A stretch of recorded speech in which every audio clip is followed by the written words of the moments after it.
Hi hello నమస్తే అందరికీ. ఈరోజు మనం డబుల్ క్రోషే ఎలా వేయాలో నేర్చుకుందాము. దీనికి మనం ఇలా స్వాచ్ చేసి పెట్టుకున్నాను నేను. ఇది కూడా 5x5 ఇంచెస్ అనమాట. ఇలా స్టిచ్ వచ్చేసి మనకి ఇంత పొడవుగా ఉంటుంది. మనం మ్యాక్సిమం యూజ్ చేసుకునే క్రోషాలో ఎక్కువగా అల్లేది డబుల్ క్రోషేతో యూజ్ చేస్తాం మనము. దీనికి ఫ్రాక్స్ అల్లుకోవచ్చు, టాప్స్ కానీ బ్లాంకెట్స్ కానీ అన్నీ కూడా డబుల్ క్రోషెటే యూజ్ అవుతుంది ఎక్కువగా. అందుకని ఇది ఎక్కువగా ప్రాక్టీస్ చేస్తే మనకి మ్యాక్సిమం క్రోషా వర్క్ వచ్చేసినట్టు. మనకి డబుల్ క్రోషెట్, సింగిల్ క్రోషెట్ అనేవి, డబుల్ క్రోషెట్ ఏమో మిగతా ప్రాజెక్ట్స్ అన్నిటికీ వాడతాం. సింగిల్ క్రోషెట్ అనేది అమిగ్రూమికి ఎక్కువగా వాడటం జరుగుతుంది. ఈ డబుల్ క్రోషే ఎలా వేయాలో నేను మీకు ఈరోజు చూపిస్తాను. దీనికి నేను ముందుగానే ఒక 10 చైన్స్ వేసి పెట్టుకున్నది ఉందన్నమాట. ఈ 10 చైన్స్ తీసుకున్నాను ఇలాగా రోజులాగానే.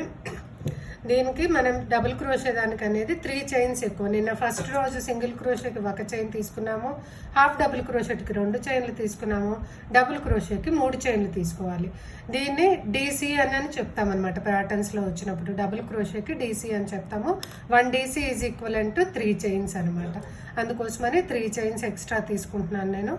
1 2 3 చైన్స్, 3 చైన్స్ ఎక్కువ తీసుకొని దీన్ని కూడా సేమ్ హాఫ్ డబుల్ క్రోషే లాగానే ఉంటుంది. మ్యాక్సిమం ఒక చిన్న తేడా ఉంటుంది అంతే. హాఫ్ డబుల్ క్రోషే లాగానే నీడిల్ మీద థ్రెడ్ వేసుకున్నాను. 4th చైన్లో నీడిల్ ఇన్సర్ట్ చేస్తున్నాను. ఇలాగా హాఫ్ డబుల్ క్రోషే చేసినట్టే 4th చైన్లో నీడిల్ ఇన్సర్ట్ చేసి థ్రెడ్ బయటికి తెచ్చుకునేంత వరకు కూడా సేమ్ హాఫ్ డబుల్ క్రోషే లానే ఉంటుంది. నీడిల్ మీద థ్రెడ్ వేసుకోవటం, చైన్లో ఇన్సర్ట్ చేయటం, బంప్లో ఇక్కడ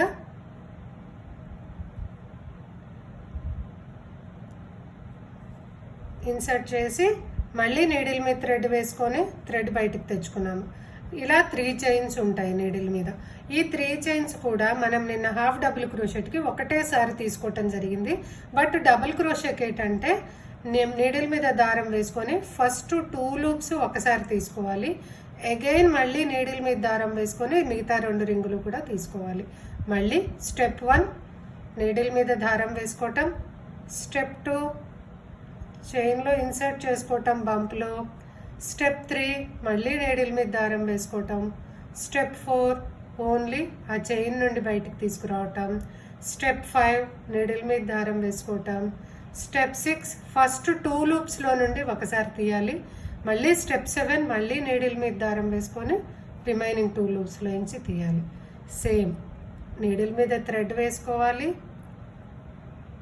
బంప్ అంటే చెప్పాను కదా నేను, ఇలా వెనక వైపు ఉబ్బుగా ఉండే ప్లేస్ అనేసి ఉబ్బుగా ఉన్న దగ్గర థ్రెడ్లో నుంచి నీడిల్ ఇన్సర్ట్ చేశాను, యాన్ ఓవర్ చేశాను, నీడిల్ మీద దారం వేసి థ్రెడ్ బయటకు తెచ్చుకున్నాను. తెచ్చుకున్న తర్వాత ఇలా కొంచెం పొడవుగా తీసుకున్నాము. ఇలా దగ్గరగా పెట్టుకుంటే మనకి కరెక్ట్ సైజు రాదు. 3 ఇంచెస్ అంత హైట్ రావాలి డబుల్ క్రోషే అల్లినప్పుడు. అందుకని కొంచెం ఇలా పొడవుగా తీసుకున్నప్పుడు 3 రింగులు ఉంటాయి నీడిల్ మీద. ఫస్ట్ నీడిల్ మీద దారం వేసి ముందుగా ఉన్న 2 థ్రెడ్లలో కింద నుండి తీయాలి. మళ్ళీ నీడిల్ మీద దారం వేసి రిమైనింగ్ 2 థ్రెడ్స్లో నుంచి తీయాలి. అలా మొత్తం లాస్ట్ వరకు కూడా మనం ప్రతి చైన్ కింద నుంచి కూడా, అంటే 10 వేసాం కదా, 10 కాస్త మనకి 9th 8th ఇలా ప్రతి దాంట్లో నుంచి కూడా తీసుకుంటూ వేసుకొని రావాలన్నమాట.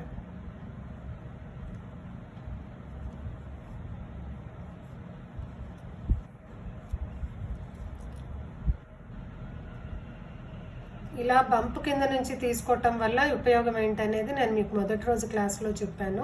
దానివల్ల ఏమవుతుంది అంటే మీకు ఇటువైపు ఇక్కడ చైన్లు కనిపిస్తాయి, ఫ్రంట్ సైడ్, ఇట్లా బ్యాక్ సైడ్ కూడా మీకు చైన్ ఉంటుంది. 2 సైడ్స్ చైన్ వస్తుంది. ఫినిషింగ్ అనేది నీట్గా ఉంటుంది. ఇదిగోండి 3 చైన్స్ వేసుకోవటం వల్ల ఉపయోగం ఏంటి అంటే ఇక్కడ 3 చైన్ ఎంత హైట్ వచ్చిందో మనకి డబుల్ క్రోషే స్టిచ్ కూడా అంతే పొడవుగా వస్తుంది. ఇది నీట్గా పొడవుగా ఉండే స్టిచ్ అనమాట. దీన్ని మనం ప్రతి మ్యాక్సిమం క్రోషే ప్రాజెక్ట్స్ అన్నిటికీ కూడా మనం యూజ్ చేసేది డబుల్ క్రోషే స్టిచ్చే వాడతాం 99%. ఓన్లీ సింగిల్ క్రోషే అనేది అమిగ్రూమికి వాడతాము బార్డర్స్ వేసుకోవడానికి. HDC, triple crochet, half double crochet to triple crochet అనేవి మాత్రం మనం కొన్ని ప్రాజెక్ట్స్కి యూజ్ చేయటం జరుగుతుంది. మ్యాక్సిమం మీరు అందరూ కూడా ఇలా స్వాచ్ అల్లి పెట్టుకుని ఉంటే కనుక డీసీకి అంటే డబుల్ క్రోషేకి ఎన్ని చైన్లు తీసుకోవాలి, ఎన్ని రోస్ అల్లితే ఎంత మెజర్మెంట్ వస్తుంది అనేది మనకు ఒక ఐడియా వస్తుంది. ఐడియా పర్పస్కి ముందు మనం ఏ ప్రాజెక్ట్ అల్లినా కానీ దానికోసం ఒక స్వాచ్ అల్లి పెట్టుకొని ప్రాజెక్ట్ స్టార్ట్ చేస్తే బాగుంటుంది. డబుల్ క్రోషేలో మీకు నేను కలర్ చేంజింగ్ ఎలాగో కూడా చెప్తాను ఈ వీడియోలో. మీరు ఫస్ట్ టైం చూసిన వాళ్ళైతే కనుక మా ఛానల్ సబ్స్క్రైబ్ చేసుకోండి. సబ్స్క్రైబ్ చేసుకుంటే మీకు అప్కమింగ్ వీడియోస్లో ఏమేమి మేము నేర్పిస్తాము అనేది క్రోషియా క్లాసెస్లో అన్నీ కూడా డీటెయిల్డ్గా మీకు నోటిఫికేషన్లో అవైలబుల్ ఉంటాయన్నమాట. ఇది ఫస్ట్ రో ఫినిష్ అయిపోయింది. మళ్ళీ సెకండ్ రో వేయటానికి కూడా సేమ్ 3 చైన్స్ తీసుకుంటాను, ఎక్స్ట్రా టర్న్ చేసుకుంటాను. 4th చైన్ కింద నుంచి 1 2 3 చైన్స్ వదిలేసేసి 1 2 3 చైన్స్ వదిలేసేసి 4th చైన్ కింద నుంచి సేమ్ మళ్ళీ నీడిల్ మీద దారం వేసుకోవటం. 4th చైన్ కింద నుంచి థ్రెడ్ తీసుకుంటున్నాను. తీసుకుంటే మళ్ళీ నీడిల్ మీద 3 దారాలు ఉంటాయి. ఫస్ట్ 2 రింగ్స్లో నుంచి ఒకసారి, సెకండ్ 2 రింగ్స్లో నుంచి ఒకసారి, ఇలా మళ్ళీ మొత్తం అప్ టు లాస్ట్ వరకు కూడా స్టిచ్ వరకు కూడా ప్రతి స్టిచ్ మీద స్టిచ్ వస్తూ ఉంటుంది. అలా చైన్ కింద నుంచి తీసుకుంటే ఈ చైన్ అనేది మనకి ఈ స్టిచ్ కంప్లీట్ అయినప్పుడు ఇక్కడ ఫామ్ అవుతుంది. నెక్స్ట్ స్టిచ్ మనం ఇక్కడే తీసుకుంటే కరెక్ట్గా ఒక్కొక్క స్టిచ్ మీద ఒక్కో స్టిచ్ వస్తుంది అనమాట. ఎక్స్ట్రా స్టిచెస్ వేయటానికి పాసిబిలిటీ ఉండదు. అంటే వేసుకుంటే మనకి కరెక్ట్గా కౌంట్ ఉండదు అనమాట, షేప్ అవుట్ అయిపోతుంది. అందుకోసమని ప్రతి స్టిచ్ కూడా ప్రతి రోలో కూడా ఎన్ని స్టిచ్చెస్ అల్లుతున్నాము, ఎన్ని చైన్స్ వచ్చాయి, రో కంప్లీట్ అయిపోగానే ఒకసారి స్టిచ్చెస్ కౌంట్ చూసుకోండి మీరు. ఫస్ట్ ఎన్ని చైన్లు వేసుకున్నాము, రోలో ఎన్ని స్టిచ్చెస్ వచ్చాయి, సెకండ్ రో ఫినిష్ అయిపోగానే ఎన్ని స్టిచ్చెస్ వచ్చాయి, నెక్స్ట్ రోలో ఎన్ని వచ్చాయి, ఇలా ప్రతి రో వైజ్గా మీరు స్టిచ్చెస్ కౌంట్ చేసుకుంటూ వెళ్తే స్టిచ్చెస్ కౌంట్ అనేది మీకు ప్రాజెక్ట్ అవుట్పుట్ అనేది నీట్గా వస్తుంది. ఎక్కువ తక్కువ ఇప్పుడు కౌంట్ లేకుండా ఇక్కడ అయిపోయింది కదా అని మీరు వదిలేసేస్తే ఈ స్టిచ్ మిస్ అవుతారు, ఇలా వంకరగా వెళ్ళిపోతుంది. అలా కాకుండా ఎగ్జాక్ట్గా షేప్ మనకి పర్ఫెక్ట్గా లాస్ట్ స్టిచ్ కూడా రావాలి అంటే లాస్ట్ స్టిచ్లో కూడా ఇలా మీరు ఒక డీసీ వేసుకొని కనుక క్లోజ్ చేసేస్తే ఇక్కడ కరెక్ట్గా వస్తుంది. ఇటువైపు అనేది కూడా రో ఫినిషింగ్ అనేది కంప్లీట్ అవుతుంది. ఇప్పుడు ఇక్కడ నేను మీకు నెక్స్ట్ కలర్ ఎలా తీసుకోవాలో చెప్తాను. నెక్స్ట్ కలర్ ఏం చేయాలి అంటే వేరే కలర్ బండిల్తో జస్ట్ స్లిప్ నాట్ వేసుకుంటే, అది మనం మ్యాజిక్ రింగ్ వేసుకుంటాం కదా ఒకటి చైన్ స్టార్టింగ్లో, అలాగే ఒక రింగ్ వేసి రెడీగా పెట్టుకోండి. రెడీగా పెట్టుకొని దీన్ని ఏం చేయండి అంటే ఇక్కడ మనం ఈ స్టిచ్ క్లోజ్ చేసేటప్పుడే, ఇది లాస్ట్ స్టిచ్ వేసినప్పుడు దీన్ని ఏం చేయాలి అంటే ఇక్కడ స్టిచ్ క్లోజ్ చేసేటప్పుడే ఫస్ట్ దీంట్లో నుంచి తీసారు కదా, ఇది సెకండ్ తీసేటప్పుడు ఈ వేరే కలర్ది తీసుకోండి. నీడిల్ మీదకి వేరే కలర్ది తీసుకొని ఈ రో ఫినిష్, ఈ స్టిచ్ కంప్లీట్ చేసేయండి. వేరే కలర్ది ఇలా రో స్టిచ్ కంప్లీట్ చేసేస్తే ఇక్కడి నుంచి మనం కొత్త కలర్తో రో స్టార్ట్ చేసుకుంటాం. 1 2 3 చైన్స్ వేసుకుంటున్నాను. కొత్త కలర్తో 3 చైన్స్ వేసుకున్నాను, టర్న్ చేసుకున్నాను. ఇప్పుడు మనం ఏం చేయాలి అంటే ఈ థ్రెడ్స్ అనేవి హైడ్ అయిపోయేటట్టు చూసుకోండి. ఈ థ్రెడ్స్ అనేవి స్టిచ్లో ఇలా కనపడకుండా దీంట్లో పెట్టేసుకొని కనుక రో స్టార్ట్ చేసేసుకుంటే మీకు ప్రతి ఈ దారాలన్నీ కూడా బయటికి కనపడకుండా మీకు లోపలికి వెళ్ళిపోతాయి అన్నమాట. స్టిచ్చెస్ హైడ్ చేసి థ్రెడ్స్ హైడ్ చేసుకుంటూ అల్లుకోవాలి.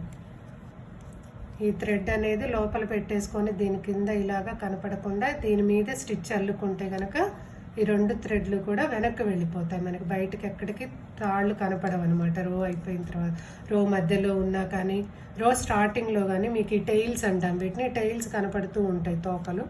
ఈ తోకలు కనపడకుండా మనం స్టిచ్లో పెట్టుకొని కనుక ఇలా అల్లుకుంటూ వస్తే ఇటు బ్యాక్ సైడ్ కానీ ఫ్రంట్ సైడ్ కానీ మీకు ఎక్కడ కానీ తోకలు విజిబిలిటీ ఉండదు.